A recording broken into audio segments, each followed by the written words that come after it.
Hello all the students, welcome to my channel my authority. आज हमारा topic रहेगा Indian administration का एक इम्पॉर्टेंट पार्ट है ब्रिटिश एडमिनिस्ट्रेटिव पीरियड। हमने लास्ट वीडियो सीरीज में एंशियंट, मुगल, मौर्यन, इन सब एडमिनिस्ट्रेटिव पीरियड प्रशासनिक समय को डिस्कस किया है। आज हम ब्रिटिश को पढ़ेंगे, जिसका बहुत इन्फ्लुएंस हमारे मॉडर्न इंडियन एडमिनिस्ट्रेशन पर देखने को मिलता है। The arrival of East India company, जैसे ही भारत के अंदर ईस्ट इंडिया कंपनी आती है इन इंडिया फॉर ट्रेड, मतलब व्यापार के लिए, and it's eventual transformation into the ruling power, और जैसे ही व्यापार के लिए आती है लेकिन उसका जो ट्रांसफॉर्मेशन है, बदलाव, तुरंत रूलिंग पार्टी यानी सत्ता यहाँ पे राज स्थापित कर लेती है। ये तो बहुत ही यूनिक घटना है। यूनिक यानी बहुत ही एक अलग सी घटना थी वर्ल्ड हिस्ट्री में, विश्व के इतिहास के अंदर। अ फ्यू ब्रिटिश इंडिविजुअल्स, कुछ ऐसे British individuals appeared before the crown, मतलब अपीयर्ड बिफोर द क्राउन यानी क्वीन जो एलिजाबेथन थी उसके सामने जाकर कहते हैं कि एंड शॉर्ट परमिशन मांगते हैं कि हमें आदेश दीजिए, हमें परमिशन दीजिए टू ट्रेड इन इंडिया, कि हम इंडिया में व्यापार कर सके। विच वॉज ग्रांटेड, जो उन्हें मिल भी जाती है, which was granted through a royal charter on December 31। इस डेट को उन्हें परमिशन मिल जाती है कि वो इंडिया में आकर व्यापार कर सकते हैं। पहले उन्होंने परमिशन तो व्यापार की दी थी, बाद में राज किया था। अपॉन अराइविंग, जैसे ही वो आते हैं इंडिया के अंदर, the merchant of the East India Company, जो ईस्ट इंडिया कंपनी के व्यवसायी थे, मर्चेंट थे, ऑल्सो नोन एज कंपनी जहान, जितने भी लोग थे उनको किस नाम से जाना जाता था? कंपनी जहान और जॉन कंपनी के नाम से जाने जाते थे। इंक्लूडिंग, इनके साथ थे sir Thomas Roy and his associate William Finch. ये दोनों इंसान जो थे, ये आए थे, ये दोनों थे secured permissions from emperor Jahangir to trade. इन दोनों ने जो है जहांगीर से परमिशन ली थी कि हम व्यापार कर सकते हैं, और ग्रेजुअली इसी के साथ धीरे धीरे दे बिकम फेमिलियर, और वो बहुत ही ज़्यादा पारिवारिक होने लगे विद इंडियाज पॉलिटिकल, यानी इंडिया के पॉलिटिकल सिस्टम के साथ घुलने मिलने लगे। जोग्राफिकल बाउंड्रीज का पता चला उन्हें, समाज कैसा है भारत का, और स्ट्रैटेजिक वो सब कुछ पता चल गया उन्हें, उनकी यहाँ की स्ट्रैटेजिक कंडीशंस पता चल गई। देयर फर्स्ट स्टेप, और उनका पहला जो स्टेप था वो क्या था? कोस्ट ऑफ बंगाल, बंगाल के कोस्ट पर। पहले उन्होंने स्टार्टिंग सिर्फ बंगाल से की थी, ठीक है, लेकिन बाद में सून लेड टू देयर एक्सपेंशन, उनका जो साम्राज्य था ना, जो एक्सपेंशन था, वो जो फैलाव था उनका, वो अक्रॉस द एंटायर इंडिया सब कॉन्टिनेंट, पूरे इंडिया को सब कॉन्टिनेंट क्यों कहा जाता है, हम देखते हैं कि ये देखिए, ये इंडिया का मैप है, ठीक है। ये चारों ओर पानी से घिरा हुआ नहीं है, ये तीनों ओर पानी से घिरा हुआ है। यहाँ पर पानी है, ये वाला लैंड, इसीलिए इंडिया को एक सब कॉन्टिनेंट कहा जाता है, उपमहाद्वीप जिसे हम कहते हैं। तो पहले तो ये सिर्फ बंगाल के तट पर आए थे, ब्रिटिशों ने अपना स्थापित किया राज, लेकिन बाद में क्या होता है, ये धीरे धीरे अक्रॉस द इंडिया अपना जो है साम्राज्य स्थापित करने लगे। Initially British control over India was manage through two key organisation. अब दो ऑर्गेनाइजेशन बनाई गई, संगठन बनाए गए, जिसके द्वारा इंडिया पर ब्रिटिश लोगों ने राज किया। सबसे पहले बोर्ड ऑफ कंट्रोल, फिर बोर्ड ऑफ डायरेक्टर्स। अब बोर्ड ऑफ कंट्रोल क्या है? तो appointed by the British parliament, इसे ब्रिटिश पार्लियामेंट अपॉइंट करती थी। इनमें रहने वाले बोर्ड ऑफ कंट्रोल में रहने वाले मेंबर्स को कौन अपॉइंट करता था? British parliament. To oversee governance, कि वह काम करेंगे, भारत के शासन को चलाने का काम करेंगे, तो इसीलिए उनको अपॉइंट किया जाता था, ठीक है। और बोर्ड ऑफ डायरेक्टर क्या है? Board of director nominated by the share holders of the East India company to manage trade and policies. ये नॉमिनेटेड किए जाते थे to by the share holders, जो शेयर होल्डर, इन्हें जो ये लोग थे, जो ब्रिटिश पार्लियामेंट इन्हें अपॉइंट करती थी, इन्हीं के द्वारा ये बोर्ड ऑफ डायरेक्टर्स नॉमिनेट किए जाते थे share holders to the company to manage trade, ताकि वो किस चीज़ पर ध्यान रखे? ट्रेड और पॉलिसीज़ पर, व्यापार और नीतियों पर ध्यान रखे, वो होते थे board of directors. The history of modern civil services, आज की आधुनिक मॉडर्न सिविल सर्विसेज की हम बात करें, हिस्ट्री देखें, तो in India begin with the arrival of East India company.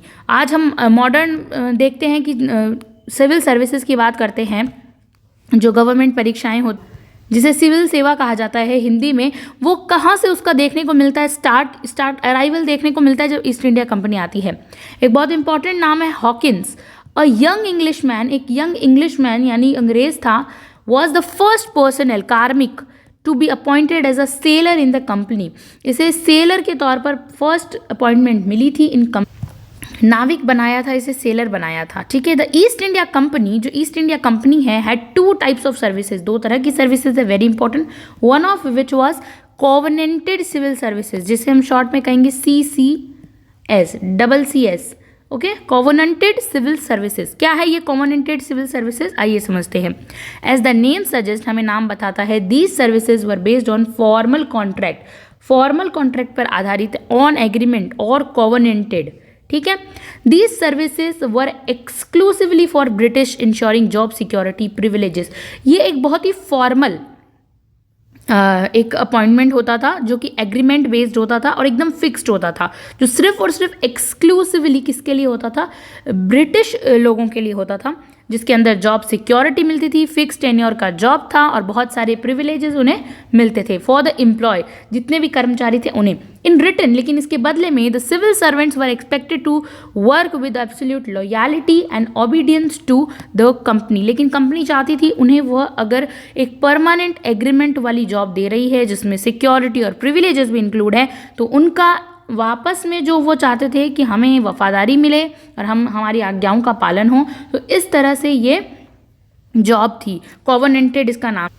इसके कुछ की फीचर्स हम देखते हैं, CCS के क्या की फीचर्स थे कॉवेनेंटेड सिविल सर्विसेज के। तो these positions were generally high ranking, high ranking मतलब होती है बहुत अच्छी हाई रैंकिंग वाली होती है, एंड इंक्लूड रोल्स लाइक, क्या क्या रोल्स इसमें इंक्लूड किए जाते हैं, कंट्रोल ऑफ गुड्स यानी माल नियंत्रक, जो सिर्फ गुड्स यानी माल होता है, कोई भी चीज़ का सामान का नियंत्रक करने वाला, कंट्रोल ऑफ गुड्स, अकाउंटेंट जो लेखा अधिकारी होता है, जो लेखा जोखा रखता है, पेन पेपर के काम रखता है, सिक्योरिटी ऑफिसर्स, ये 3 तरह के ऑफिसर्स इसके अंदर आते थे और ये हाई रैंकिंग वाला सिस्टम था। The services were divide into 4 categories, 4 प्रकार की कैटेगरीज में इन्हें बांटा जाता है। फर्स्ट है जुडिशियल, न्याय से संबंधित, दूसरी राजनीतिक यानी पॉलिटिकल, रेवेन्यू यानी टैक्स रिलेटेड, और कमर्शियल यानी व्यवसाय रिलेटेड और ट्रेड रिलेटेड। तो 4 तरह की यहाँ पे सिविल सर्विसेज पाई जाती है। हाई सैलरीज मिलती थी एंड प्रिविलेजेस मिलते थे, सुविधाएं मिलती थी, वर प्रोवाइड टू द एम्प्लॉय, कर्मचारियों को, जो कि सिर्फ और सिर्फ कॉवेनेंटेड सिविल सर्विसेज का पार्ट होते थे, उन्हीं को मिलती थी। ओके, नाउ हम देखते हैं the covenanted civil services was a structure of administration where British officers were bound to legal admit and covenanted to the company. ये एक स्ट्रक्चर्ड होता था, सिस्टमेटिक होता था और ब्रिटिश ऑफिसर्स को लीगली इन लोगों को एग्रीमेंट देना पड़ता था। This agreement ensure that they had certain rights, उनके पास कुछ अधिकार होते थे, उनकी सैलरी होती थी, प्रोटेक्शंस होता था उनकी जॉब का वाइल सर्विंग इन इंडिया, जब वह इंडिया में सर्व करते थे, सेवा देते थे। However it was exclusive to British nationals, ये बहुत ही ज़्यादा ब्रिटिश लोगों के लिए एक्सक्लूसिवली ओपन थी, एंड कम्प्लीटली डिनाइड कि इसमें इंडियन तो पार्टिसिपेट कर ही नहीं सकते, उसमें तो इंडियन एंट्री ही नहीं कर सकते, तो इंडिया लोगों के लिए तो डिनाइड कर दी गई थी। The primary aim was to ensure absolute British dominance in administration. तो ब्रिटिश ईस्ट इंडिया कंपनी चाहती थी कि पूरी तरीके से प्रशासन के अंदर केवल और केवल ब्रिटिशर्स का राज, वो किसी भी एब्सोल्यूट डोमिनेंस चाहते थे in administration, while securing loyalty, वफादारी बनी रहे ऑफिसर्स की।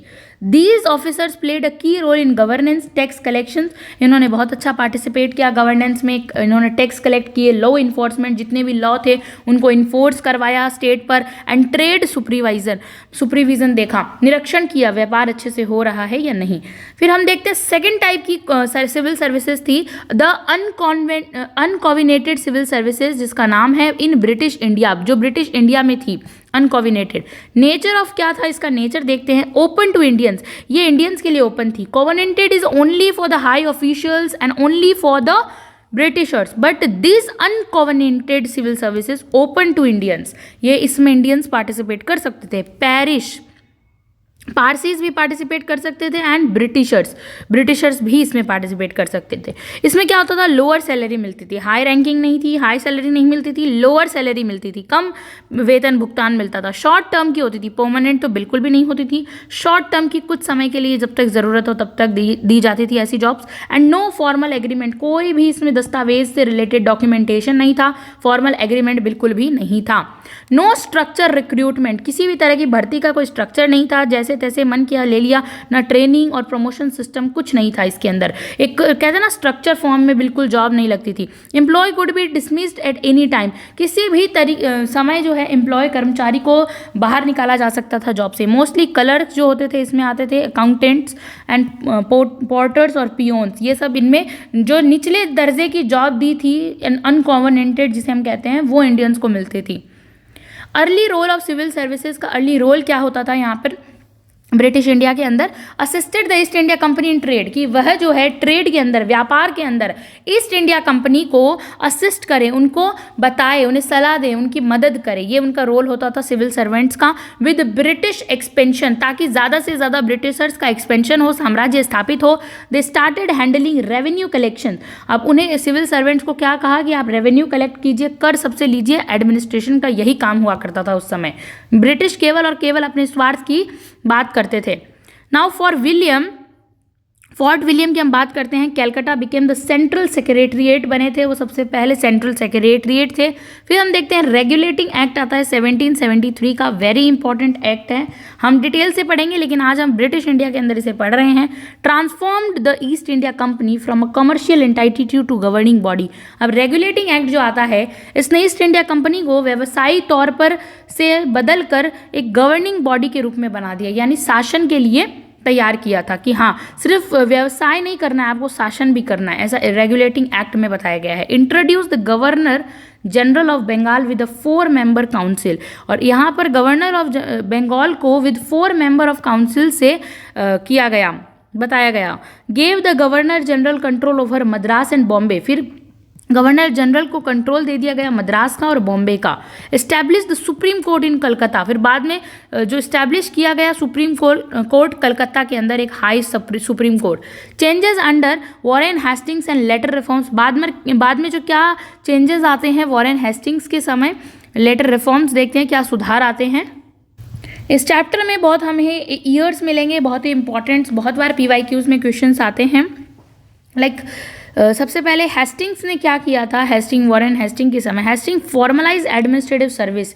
अब इन्होंने जो है प्रशासनिक सेवाओं को बहुत ही फॉर्मलाइज्ड कर दिया, इसमें मेकिंग दैम ब्यूरोक्रेटिक, और इसे बहुत नौकरशाही बना दिया, नौकरशाही नुमा बना दिया, यानी एक हायरार्कियल स्ट्रक्चर और रिजिड स्ट्रक्चर इसमें लाने की कोशिश की गई थी।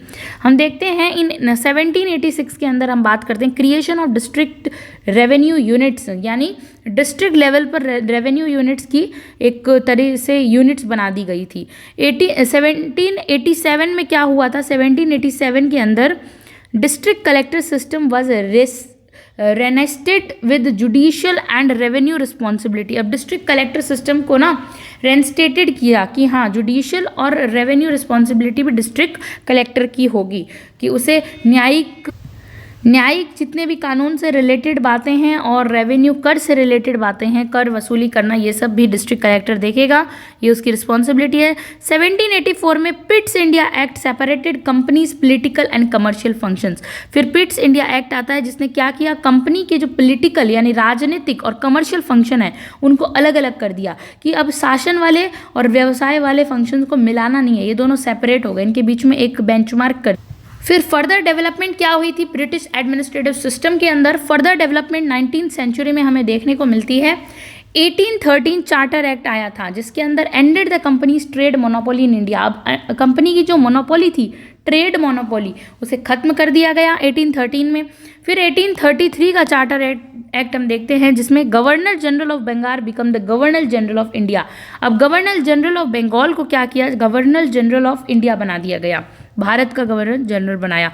Allowed Indians into government services, अब इंडियंस को गवर्नमेंट सर्विसेज में पार्टिसिपेट करने का मौका मिला विदाउट डिस्क्रिमिनेशन, बिना किसी पक्षपात के अब वो इंडियंस जो थे पार्टिसिपेट कर सकते थे। Abolished slavery in India, slavery यानी बंधुआ मजदूरी जो होती है, मजदूरी को एबॉलिश किया कि अब कोई स्लेव नहीं रहेगा, दास प्रथा को खत्म किया। Established the first law commission, पहली लॉ कमीशन स्टैब्लिश हुई थी 1833 में, जो एक्ट आया था चार्टर एक्ट हम पढ़ रहे हैं, इसके अंदर ये कुछ इंपॉर्टेंट सुधार हुए थे। Lord Cornwallis will civil service reforms, अब लॉर्ड कॉर्नवालिस के समय क्या क्या सिविल सर्विसेज रिफॉर्म्स आए थे, ये बहुत इंपॉर्टेंट रिफॉर्म्स हैं। इंट्रोड्यूस द कॉर्नवालिस कोड, पहले 1793 में ये कोड आता है, इसको इंट्रोड्यूस्ड करवाया गया सिविल सर्विसेज के अंदर। रेज्ड सैलरीज की, सिविल सर्वेंट्स की सैलरीज बढ़ेगी ताकि सिविल सर्वेंट्स जो है टू प्रिवेंट करप्शन, भ्रष्टाचार से वो मुक्त रह सकें, वो भ्रष्टाचार ना करें, इसलिए उनकी सैलरी थोड़ी बढ़ाइए। Separated customs and revenue department, दोनों ही कर जो वसूलते हैं उन डिपार्टमेंट को अलग अलग किया गया। रिमूव्ड कलेक्टर्स जुडिशियल पावर, अब कहा गया कि कलेक्टर को न्यायिक समस्याओं को सुलझाने की जरूरत नहीं है, वो सिर्फ एडमिनिस्ट्रेटिव पर फोकस करेंगे।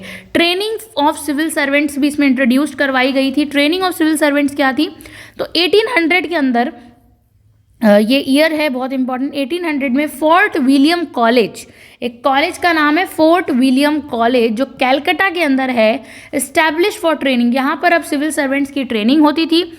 1806 के अंदर क्या हुआ था, east India college setup in England, England के अंदर एक ईस्ट इंडिया कंपनी करके एक ईस्ट इंडिया कॉलेज सेटअप हुई। लेटर शिफ्टेड टू हेल्बरी इन 1809 में क्या हुआ, बाद में शिफ्ट हो चुकी थी वो कॉलेज हेल्बरी में 1809 के अंदर। 1843 में separation of central and Bengal secretariat, अब सेंट्रल और बंगाल सेक्रेटरीट के बीच में सेपरेशन किया। अनकॉवर्नेटेड सिविल सर्विसेज क्या है, इसको हम शॉर्ट में देखते हैं। लो सैलरी होती है जिनकी, नो जॉब सिक्योरिटी, जो क्लर्कियल लेवल के वर्क करते हैं वो अनकॉवर्नेटेड होते हैं। 1773 का रेगुलेटिंग एक्ट आता है जिसमें बंगाल के governor general, supreme court, British parliament control आता है। 1784 में पिट्स इंडिया एक्ट जो split commercial and political functions, व्यावसायिक और राजनीतिक फंक्शंस अलग अलग करना। 1813 के अंदर एंडेड कंपनीज ट्रेड मोनोपोली, कि अब कंपनी ट्रेड का काम नहीं करेगी, मोनोपोली खत्म, एकाधिकार समाप्त कर दिया गया। 1833 में governor general of India legal reforms and end of slavery हो गया। कॉर्नवालिस रिफॉर्म्स में हायर पे होता है, रिड्यूस्ड करप्शन ताकि कम भ्रष्टाचार हो, removed judicial powers of collectors.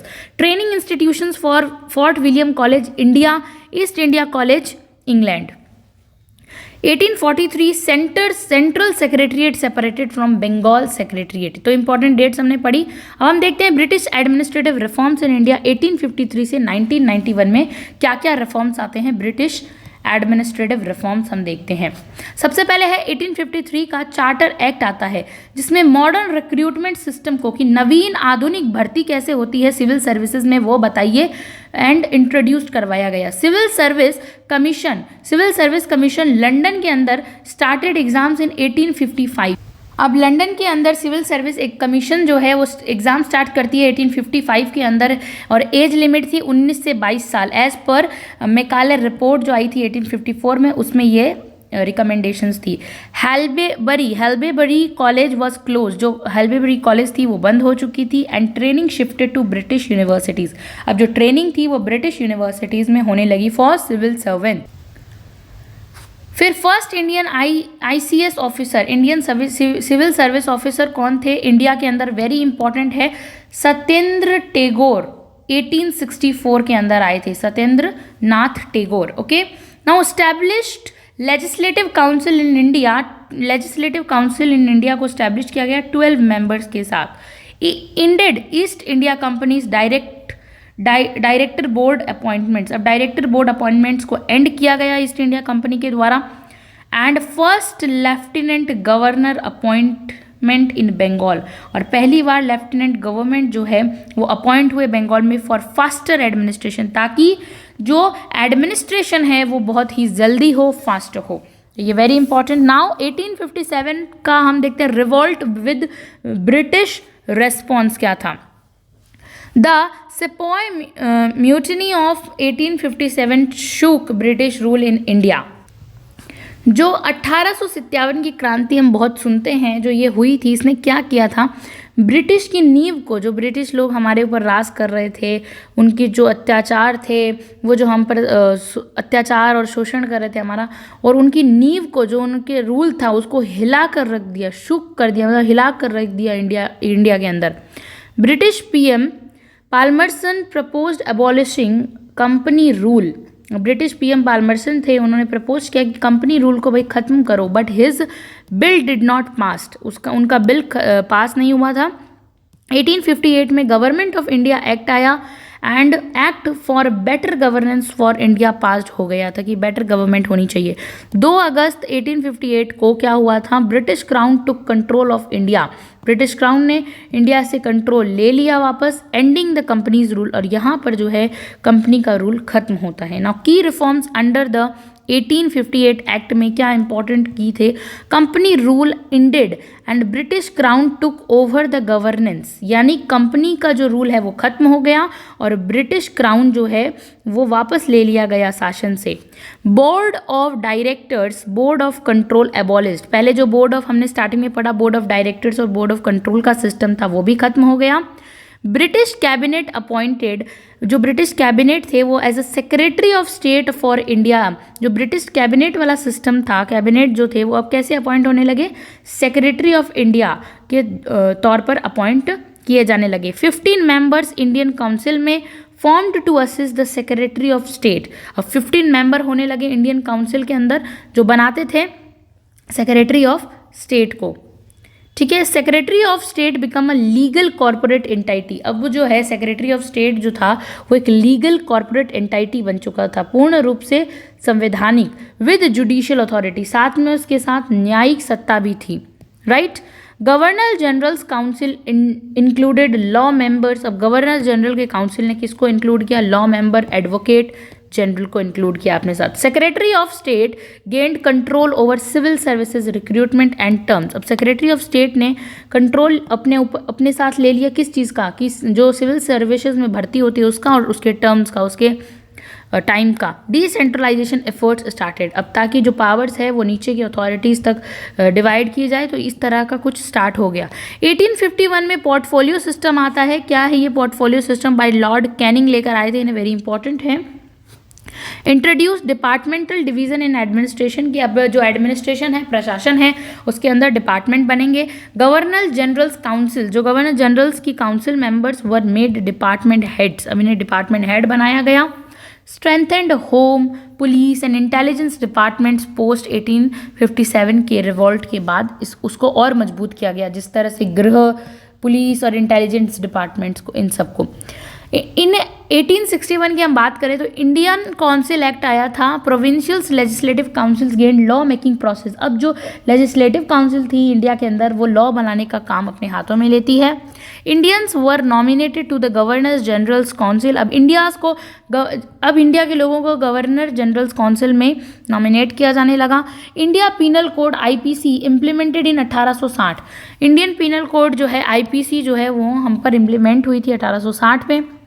Army police separated इन 1861, पहले आर्मी और पुलिस एक ही थी, फिर 1861 के अंदर इन दोनों को अलग अलग कर दिया गया। Shimla became the summer capital of India in 1864, अब शिमला को जो गर्मियाँ थी उसके अंदर समर कैपिटल बनाया गया था।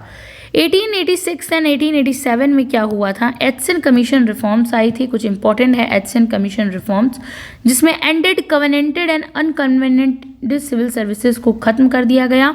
इंट्रोड्यूस 3 न्यू सर्विसेज, इसकी जगह 3 नई important civil services introduce.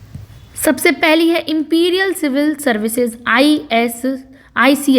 ICS क्या है? Imperial civil services, recruitment from London, जिसका जो भर्ती है वो लंदन से होती थी, ICS। फिर प्रोविंशियल सिविल सर्विसेज PCS क्या है? Provincial civil services recruited in India, इसकी भर्ती इंडिया से होती थी। देन सबॉर्डिनेट सिविल सर्विसेज जो था वो रिक्रूट, वो भी इंडिया से ही, सबॉर्डिनेट सिविल सर्विसेज वो भी यहीं इंडिया से। Provincial civil service officers could be promoted to ICS, जो ये प्रोविंशियल सिविल सर्विसेज थे ये प्रमोट होकर क्या बनते थे? ICS बनते थे। एंडेड स्टैट्यूटरी सिविल सर्विसेज, अब स्टैट्यूटरी सिविल सर्विसेज को पूरी तरीके से खत्म कर दिया गया था। 1885 को हम देखते हैं, वेरी इंपॉर्टेंट। 1885 में formation of the Indian National Congress की स्थापना हुई 1885 के अंदर। तो फाउंडर कौन थे? Founded by A.O. ह्यूम, इसके फाउंडर थे इंडियन नेशनल कांग्रेस के। To represent India's Indian interest, ताकि इंडिया भारतीयों का जो इंटरेस्ट है वो इसको दिखाने के लिए। 1892 काउंसिल्स एक्ट जो था 1892 का past after INS demand for administrative reforms, अब इंडियन नेशनल कांग्रेस ने कहा कि प्रशासन में सुधार लेके आइए, तो 1892 के अंदर जो काउंसिल ऑफ इंडियन एक्ट था वो पास्ड हो चुका था, क्योंकि इन लोगों ने डिमांड किया था कि अब प्रशासन के अंदर सुधार आने ज़रूरी हैं। Increased members in legislative council, और धीरे धीरे विधान सभा के अंदर काउंसिल, लेजिस्लेटिव काउंसिल के अंदर जो है मेंबर्स बढ़ने लगे। ज़्यादा से ज़्यादा पार्टिसिपेशन होने लगा। Indians got the right to ask questions. अब इंडियन जितने भी थे, भारतीय थे, उनके पास एक राइट था कि हाँ वो क्वेश्चन कर सकते हैं काउंसिल के अंदर। फिर हम देखते हैं some council members were elected by universities, district boards and municipalities. अब कुछ जो काउंसिल मिनिस्टर थे काउंसिल के, वो कैसे इलेक्ट होते थे?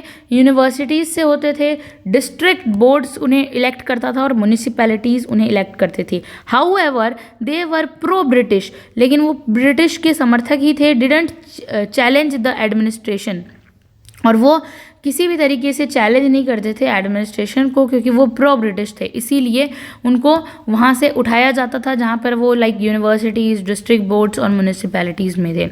अब 1905 से 1911 की हम बात करते हैं। Partition of Bengal, Morley Minto reforms आते हैं। अब यहाँ पे बंगाल का पार्टीशन हो जाता है और मॉर्ले मिंटो रिफॉर्म्स आते हैं। 1905 के अंदर क्या होता है? Bengal was partitioned by Lord Curzon leading to wide spread protest. अब बहुत ज़्यादा प्रोटेस्ट देखने को मिलता है और पार्टीशन हो जाता है बाय लॉर्ड कर्जन के कारण पार्टीशन हो जाता है, टूट जाता है बंगाल। ठीक है, पार्टीशन यानी अलग हो जाता है इंडिया से। वाइड स्प्रेड प्रोटेस्ट होता है। 1909 में मॉर्ले मिंटो रिफॉर्म्स जो है, मॉर्ले मिंटो नाम है इस रिफॉर्म का, इंडियन काउंसिल एक्ट 1909 इंट्रोड्यूस होता है। पीवाईक्यू में क्वेश्चन आया कि मॉर्ले मिंटो एक्ट कौन सा है, तो इंडियन काउंसिल एक्ट 1909 1909 का भारतीय शासन अधिनियम है। 1909 क्या है, उसे क्या कहा जाता है? दूसरा नाम है Morley Minto reform. Increase legislative council member, इसने क्या किया? लेजिस्लेटिव काउंसिल मेंबर्स को और बढ़ाया। Separate electorates for Hindus, Muslims, और इलेक्टोरेट्स यानी जो चुनाव में खड़े होने वाले लोग थे, वो उम्मीदवार थे, उनको सेपरेट किया। फाउंडेशंस ऑफ कम्युनल पॉलिटिक्स की फाउंडेशन रखी गई यहाँ पर। ठीक है, उसके बाद सांप्रदायिकता। नाउ 1911 में हम देखते हैं British shifted India's capital from Calcutta to Delhi. अब कैलकाटा से लेके दिल्ली तक, दिल्ली बन चुका था हमारा कैपिटल 1911 के अंदर। कुछ इवेंट्स है वेरी इंपॉर्टेंट और कुछ ईयर हैं। चलिए हम देखते हैं इसे। ईयर है 1853 में, जो ईयर है उसका इवेंट है modern civil services exam introduce हुआ इसमें। 1854 में मैकाले रिपोर्ट आई, रिकमेंडेड कम्पिटिटिव एग्जाम्स के बारे में ये रिकमेंडेशन देते हैं। 1855 के अंदर क्या हुआ था? 1855 में civil service commission started exam. अब 1855 में सिविल सर्विसेज एग्जाम स्टार्ट हो जाते हैं। 1857 में first war of Indian independence, इसे कहा जाता है स्पॉय म्यूटिनी। और वास्तव में 1857 को सबसे पहले क्रांति का नाम किसने दिया था? नाम दिया था स्वतंत्रता के लिए क्रांति वीर सावरकर ने कहा था। वेरी इंपॉर्टेंट है ये, हम फैक्ट्स ऐसे याद रखेंगे। 1858 में गवर्नमेंट ऑफ इंडिया एक्ट आया था, कंपनी रूल एंड हुआ था, जहाँ पे कंपनी का राज खत्म और ब्रिटिश क्राउन को वापस लिया गया था। 1859 में पोर्टफोलियो सिस्टम इंट्रोड्यूस्ड हुआ हमारे सामने, जो किसने लाया था? लॉर्ड कैनिंग ने लेकर आए थे। 1860 में इंडियन पीनल कोड इम्प्लीमेंट हुआ था हम पर। 1861 में इंडियन काउंसिल एक्ट आया था, Indian governments included in governance and army police separated. 1864 में Shimla became India summer capital, 1864 में शिमला को समर कैपिटल बनाया। 1885 के अंदर इंडियन नेशनल कांग्रेस फाउंड हुआ, ए.ओ. ह्यूम ने इसको किया था। 1886 से एशियन कमीशन एबॉलिश खत्म हुआ एंड एशियन कमीशन आया था और एबॉलिश क्या हुआ था? कन्वेंटेड और अनकन्वेंटेड सिविल सर्विसेज। नाउ 1892 में देखते हैं Indian council act, very important. Increased members बढ़े काउंसिल्स में, अलाउड क्वेश्चंस इन, कि अब हम इंडियंस क्वेश्चंस भी पूछ सकते थे। 1905 में partition of Bengal by Lord Curzon ने बंगाल का पार्टीशन किया। 1909 में मॉर्ले मिंटो एक्ट आया था, रिफॉर्म आया था, इंट्रोड्यूस सेपरेट इलेक्ट्रॉल। इन्होंने कहा कि सेपरेट होने चाहिए, हिंदू और मुस्लिम अलग अलग होने चाहिए। फिर हम देखते हैं 1911 में capital shifted from Calcutta to Delhi. अब दिल्ली तक जो कैपिटल पहुंच गया था, ये हमने रिवीजन की। अब इन जो रिफॉर्म्स हुए थे इनके सिग्निफिकेंस क्या पड़ते हैं ये हम देखते हैं। तो end of East India company rule 1858 में ईस्ट इंडिया कंपनी रूल जो खत्म होता है। Modern civil service recruitment training system, बहुत अच्छी आधुनिक तरीके से आज जो सिविल सेवा है उसकी जो रिक्रूटमेंट, भर्ती, ट्रेनिंग, उन्हें प्रशिक्षण देना, वो सब स्टार्ट हुआ। बिगिनिंग ऑफ डिसेंट्रलाइजेशन, की हाँ लोकल अथॉरिटीज़ तक पावर जाए, प्रोविंशियल गवर्नेंस 1861 में ये हुआ। पॉलिटिकल कॉन्शियसनेस जागी, राजनीतिक जागरूकता जागी लोगों में। इंडियन रिप्रेजेंटेशन की, भारतीय प्रतिनिधित्व का जो एक कोटा है, एक नंबर है, वो बढ़ा, इंक्रीज अमाउंट हुआ। 1892 और 1909 separate electorates showed seats of communal divisions. यानी electrodes showed seeds to communal division देखने को मिलता है यहाँ पे कि अब सांप्रदायिकतावाद का बीज जो है वो बो गया था। कब बोया था ये? 1909 में। Shift of capital to Delhi हम कह सकते हैं। शिफ्ट ऑफ दिल्ली कैपिटल बना था और strengthen British control. Now civil services and commissions और इम्पोर्टेंट कमीशंस देखते हैं। सबसे पहले है 1912 के अंदर जो है स्लिंगन कमीशन आती है, रिकमेंडेड रिजर्विंग, यानी रिकमेंड करती है कि अब 25% के लिए imperial civil services positions for India. जो स्लिंगन कमीशन है वो रिकमेंड करती है, सिफारिश करती है कि 25% रिजर्वेशन आरक्षण होना चाहिए ICS में, पोजीशंस फॉर इंडियंस के लिए। ICS इंपीरियल सिविल सर्विसेज 25% का आरक्षण दो भाई भारतीयों को। 1923 के अंदर ली कमीशन आती है, रिकमेंड करती है ये कि establishing a central public service commission, CPSC को इस्टेब्लिश किया जाए, central public service commission.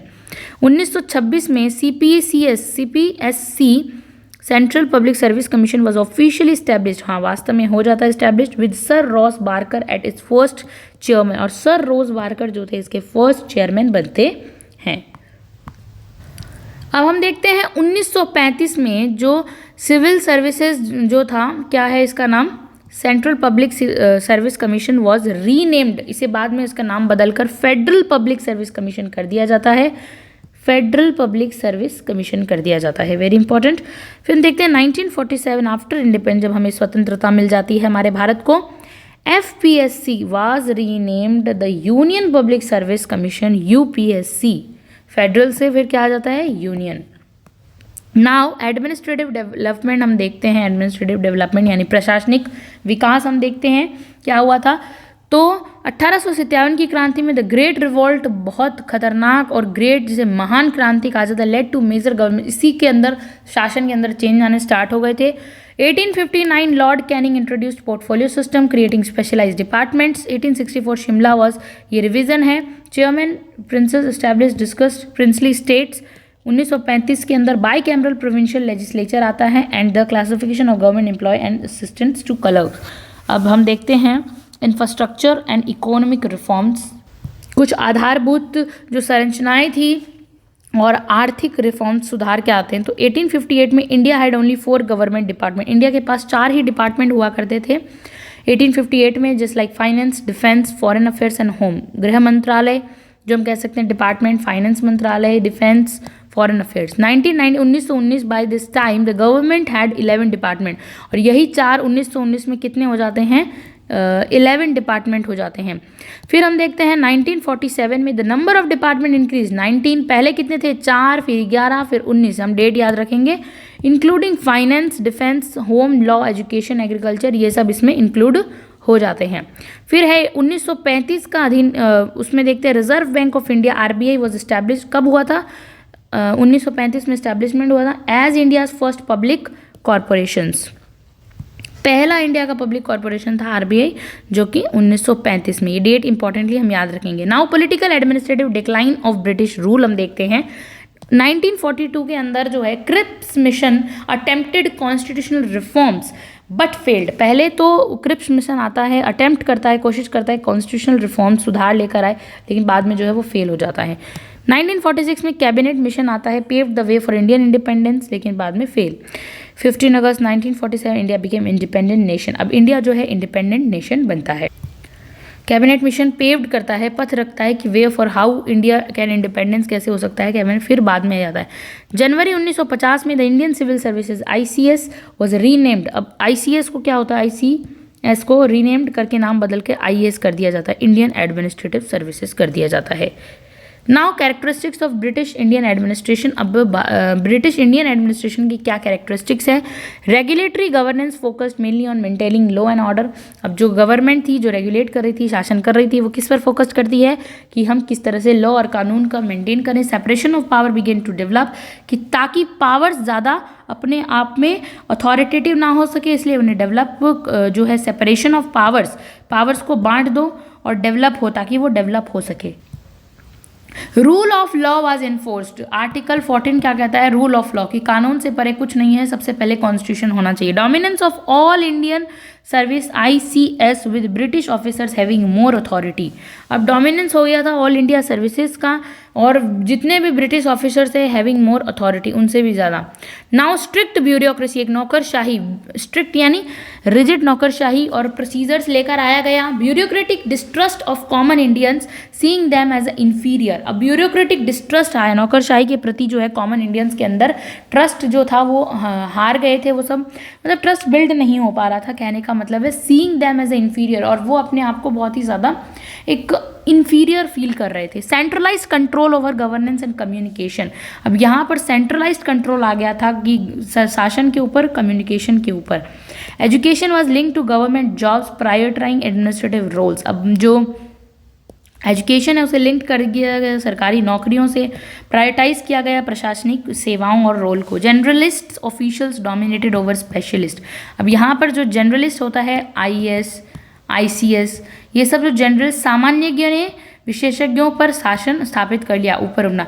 Policy decisions and law making were centralise in the secretariat. Policy decisions जितने भी थे, लॉ मेकिंग, वो सब सेंट्रलाइज हो गए और उन्हें सिर्फ सचिवालय लेने लगा वो सब। तो ये हमने पढ़ा कि ब्रिटिश इंडिया में एडमिनिस्ट्रेटिव सिस्टम कैसा था ब्रिटिश एडमिनिस्ट्रेटिव पीरियड के अंदर। Thank you so much for watching this video.